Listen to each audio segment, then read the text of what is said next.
Loving a narcissist doesn't just hurt, it erases you. Quietly, consistently. And by the time you realize it, you've already rewritten your thoughts, your needs, and your identity to fit their comfort. There is no deeper psychological violence than falling for someone who convinces you that you are the problem. Not with fists, not with shouting, but with carefully planted doubt. They twist your pain into guilt, your concerns into criticism, your silence into proof that you're difficult to love. You stop asking for things. You stop expressing yourself. You shrink until even your reflection feels unfamiliar. That's the trap of narcissistic love. It feels intoxicating at first, intense, magnetic, as if you've found someone who truly sees you. But that seeing slowly becomes surveillance, control. Your affection becomes obligation. Your boundaries become insults. And when you're finally exhausted enough to question it, they weaponize the very love you gave them. You're too emotional, too demanding, too much. Stoicism was never about becoming numb. It was about remembering what belongs to you and what doesn't. Your mind, your judgment, your peace. These were never theirs to mold. They don't get to occupy your thoughts after they've left bruises on your sense of self. You do not owe your suffering to their absence. You owe your healing to your own return. What follows isn't theory. It's the path back to you. And no, it won't be clean, but it will be real, and it will be yours. This is Victory Stoic. If this cut close to the bone, like this video, share it with someone who needs to see behind the mask. Subscribe to the channel so you never go back to the version of you that settled. And in the comments, leave one of two things: your story or your inner command. Say it as if no one's watching. Something like, "I see through the illusion now. Thank you for listening." Let's begin. Number 1. You're not crazy. You've been pushed to a psychological limit. No one sees. They don't call you names. They don't throw things. They don't leave bruises on your skin. Instead, they chip away at your reality until you don't trust your own thoughts. They make you question your tone, your memory, your right to feel. They smile while doing it. And the worst part? You start to believe them. You're not crazy. You're being broken in a way that leaves no fingerprints. This is emotional manipulation in its most insidious form. It's called gaslighting. And it's not just toxic behavior. It's psychological warfare. When someone repeatedly challenges your version of events, makes you feel irrational for having normal reactions, or blames you for things you never did, they are slowly replacing your internal compass with theirs. And if you've been in this long enough, you've started to drift. Seneca once wrote, "We suffer more in imagination than in reality." But what if someone's been working to distort your imagination? What if the suffering in your mind was planted there, not by fear, but by someone you trusted? That's not imagination. That's engineered confusion. Let's look at the case of Mark, 43, from Virginia. He was in a relationship with someone he adored. Funny, charismatic, adored by others. But behind closed doors, small things started happening. She'd forget things he clearly remembered, accuse him of overreacting anytime he expressed discomfort. If he got quiet, she'd say he was emotionally unstable. If he asked for space, she'd accuse him of abandonment. It wasn't loud abuse. It was death by 1,000 contradictions. And over time, Mark began to wonder if he really was difficult, if maybe he was broken. It wasn't until a therapist asked him, "When was the last time you felt allowed to feel?" that the fog started to lift. Psychologically, this has a clear mechanism. According to Dr. Robin Stern, author of The Gaslight Effect. Victims of gaslighting gradually learn to distrust their own emotional signals. The brain begins to form cognitive dissonance, a mental clash between what you feel and what you're told to believe. This gap creates anxiety, depression, and an almost paralyzing self-doubt. You stop asking for what you need because you no longer believe you're entitled to it. You're not broken.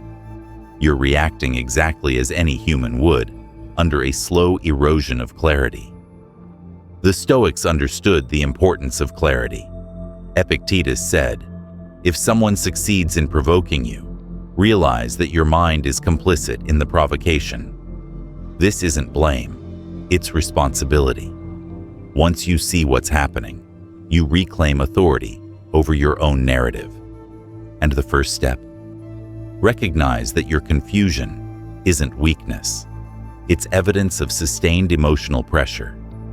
At home, you can start reversing this by using a practice called self-reality journaling. Every night, write down 3 moments from your day where you doubted yourself. Then write what actually happened. Not how they'd spin it, just the raw, neutral facts. For example, I asked a question. They rolled their eyes. I felt stupid. Then rewrite it. I asked a valid question. Their reaction was dismissive. That doesn't make me stupid. Do this for 7 days.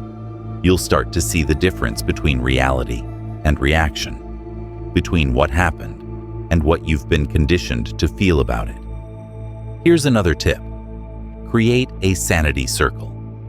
This means identifying 2 to 3 people in your life, friends, family, colleagues, who consistently make you feel heard and sane. When in doubt, share a situation with one of them and ask, is this a normal reaction?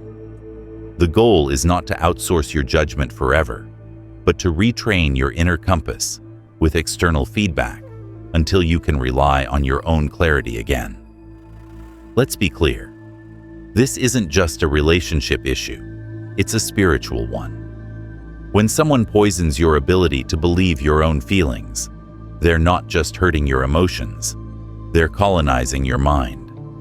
Stoicism doesn't allow that. Stoicism trains you to protect your perception, the same way a warrior protects a sword, without apology.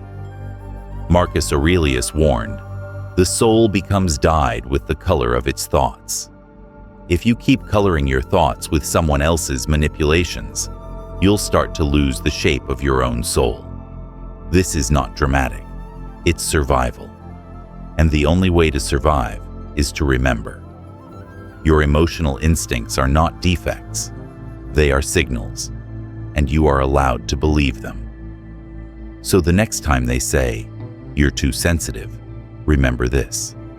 Sensitivity is not weakness, it's awareness. When they say, "You're imagining things," remember, dismissiveness is a tactic, not a truth. And when they say, "You're crazy," remind yourself. Confusion is the first sign that you're waking up. You are not overreacting. You are reacting to something that's been eroding your sanity for far too long. And from this moment forward, your job is not to explain yourself to people who distort your voice. Your job is to reclaim that voice and use it. Quietly at first, then clearly, then without apology. You're not crazy, you're exhausted, and you're done. Number 2, they didn't love you. They loved the reflection of themselves in your eyes. They didn't fall in love with you. They fell in love with the way your admiration made them feel. The glow in your eyes when you spoke their name. The way you forgave quickly, trusted deeply, and stayed long after the respect was gone. You weren't a partner to them. You were a mirror. And as long as you reflected the image they wanted to see, powerful, special, adored, they kept you close. The moment that reflection cracked, so did their affection. This is the foundation of narcissistic attachment. It's not love, It's narcissistic supply. In psychological terms, narcissists depend on others to reinforce their fragile sense of superiority. Your love wasn't nourishment to them. It was validation, a performance, a spotlight. You were the stage, they were the actor, and the play only lasted as long as the applause. The moment you showed pain, pulled back, questioned their behavior, your role in their script became inconvenient. Suddenly, you were too much, too emotional, too difficult. Not because you changed, but because you stopped feeding the illusion. Seneca once said, "A man is as miserable as he thinks he is." The narcissist, no matter how confident they appear, is deeply miserable inside. Their sense of self is hollow, so they construct a false self to survive.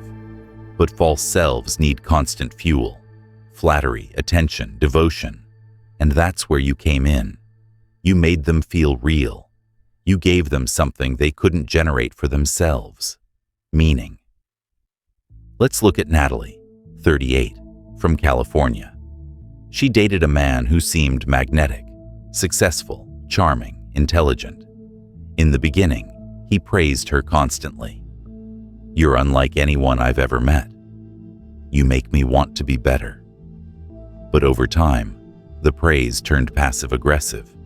He stopped listening, dismissed her achievements, compared her to other women.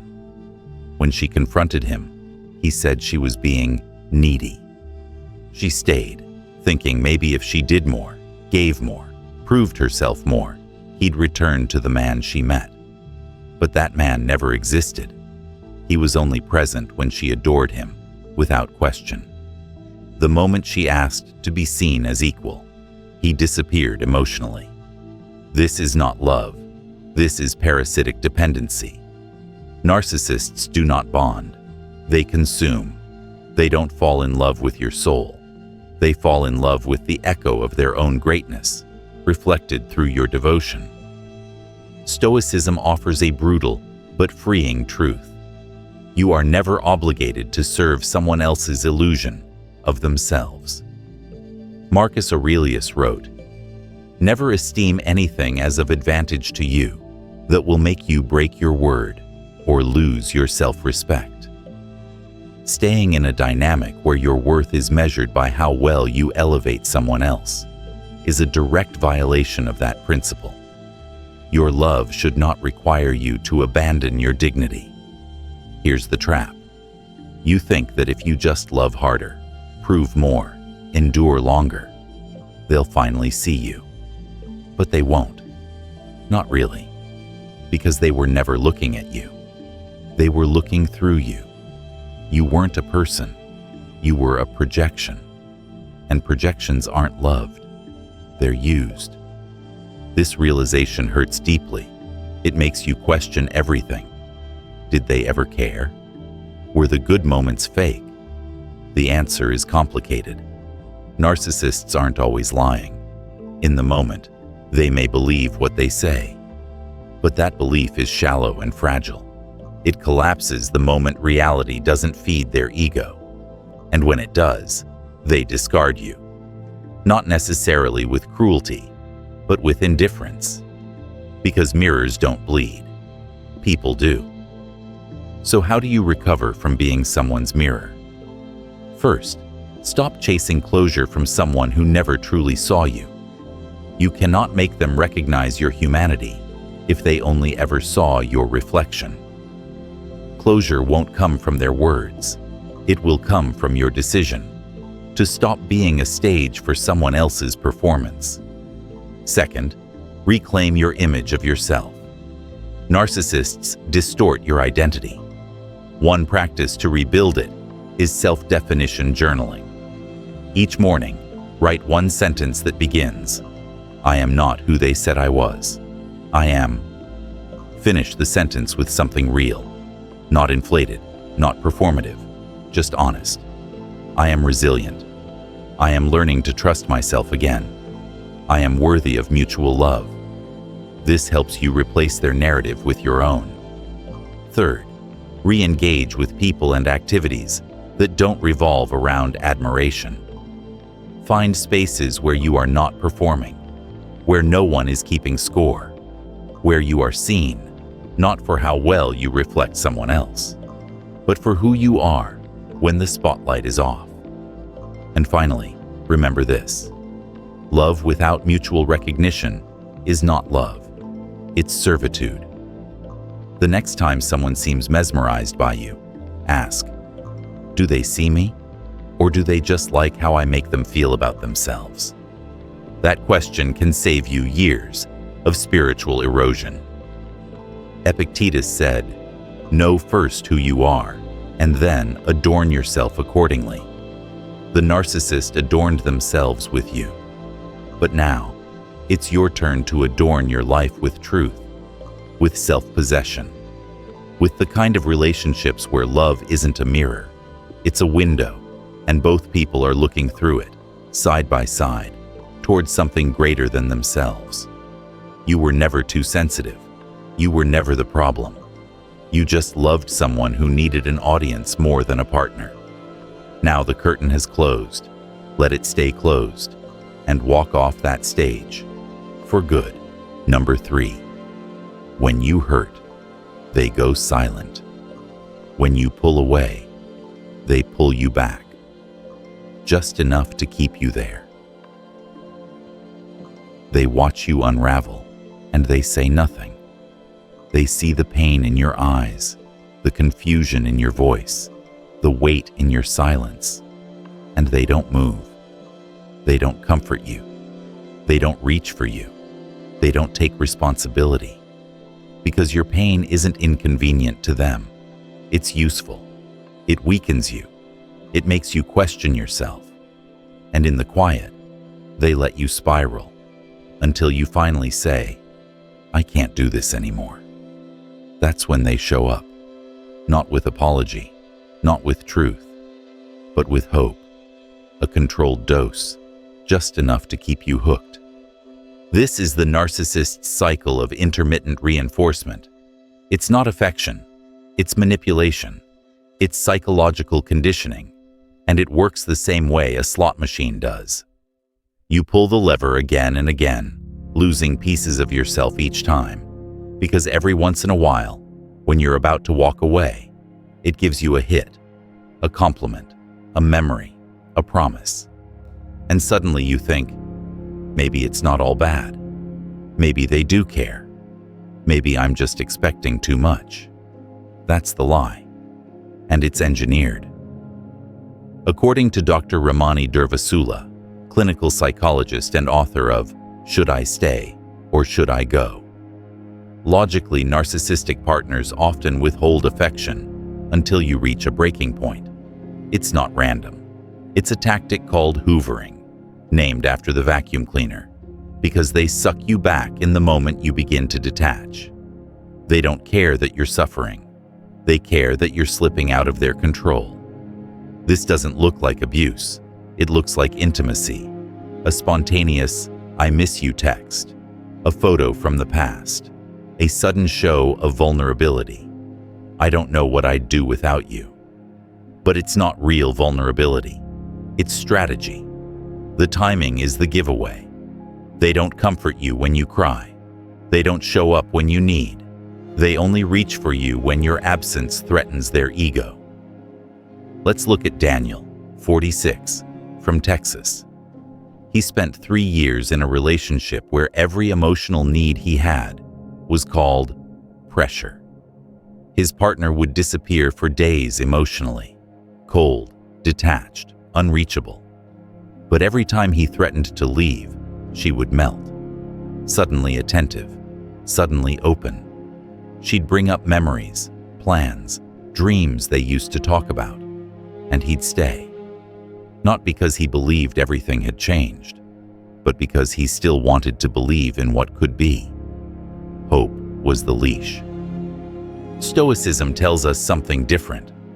Seneca wrote, "A man is unhappy, though he reigns the world, if he does not consider himself happy." In other words, if your peace depends on someone else suddenly becoming what you need, you are already lost. And when that person knows exactly how to keep you hoping, your suffering is no longer accidental. It's scheduled. Here's the cruelest part. Deep down, they know when you're waking up. They can feel it. Your tone changes. You ask different questions.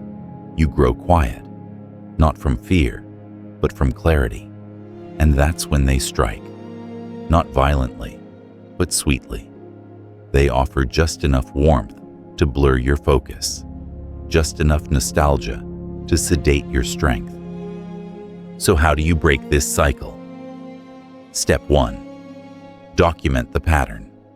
Make a timeline. Write down every time they disappeared, invalidated you, or made you feel small, and what they did immediately after you threatened to leave. You will see it. The rhythm, the manipulation, the bait. Step 2. Set a no-contact timer. If you decide to step away, don't leave the door cracked. The moment you feel yourself justifying, maybe I should just hear what they have to say. Remind yourself, what they say now is performance. What they did is reality. And reality is what Stoicism trains you to live in, not fantasy. Step 3. Replace hope with standards. Write down what love should feel like: safe, mutual, present. Then ask, when was the last time I consistently felt that with this person? Not in a moment, in a pattern. Hope keeps you waiting for moments. Standards demand patterns. This is the turning point. When you stop needing their crumbs and start feeding yourself something real. Marcus Aurelius wrote, "You deserve to live your life in alignment with your own nature. And your nature is not desperate. Your nature is not dependent. Your nature is not a puppet on someone else's emotional strings. So the next time they disappear, let them stay gone. The next time they come back sweet, remember the silence that came before it. Remember how you cried and they didn't move. Remember how you broke and they blamed you for the pieces. And remember that real love doesn't only show up when you're halfway out the door. It shows up every day. Or it's not love at all. Don't fall for the performance. Don't take the bait. Walk away. Not because you no longer care, but because you finally do. For yourself. Number 4. You started accepting what you once swore you never would. There was a time when you had lines that could not be crossed. You said, if someone ever cheats on me, I'm done. You said, no one who loves me would ever disrespect me like that. You believed in fairness, in mutual respect, in the kind of love that doesn't require you to shrink. But now, here you are, looking in the mirror, barely recognizing the version of yourself who allows what used to be unthinkable. You forgave the cheating, not once, but twice. You excused the name-calling. You brushed off the gaslighting. You smiled through the humiliation, because for a brief moment, the person who hurt you seemed happy. And their happiness somehow started to matter more than your dignity. You traded your boundaries for breadcrumbs, all in the name of love. But this isn't love. It's emotional erosion. And it doesn't happen in a single moment. It happens slowly. One compromise, one rationalization, one, maybe I overreacted at a time. You start calling your pain growth. You start calling your silence strength. You become proud of your ability to endure, instead of questioning why you're being asked to endure so much. The Stoics would never call this noble. Epictetus wrote, "It is impossible for a man to learn what he thinks he already knows."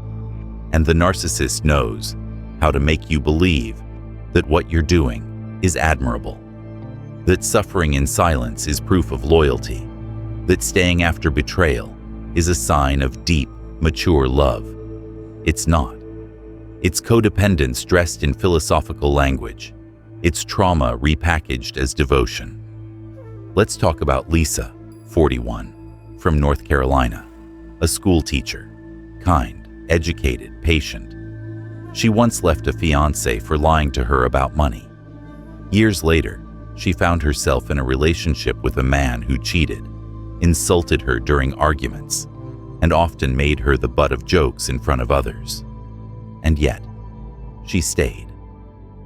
Not because she didn't see the truth, but because every time she tried to leave, he'd cry, say he was working on himself, and remind her how much she meant to him. She thought, if I just love him through this, he'll change.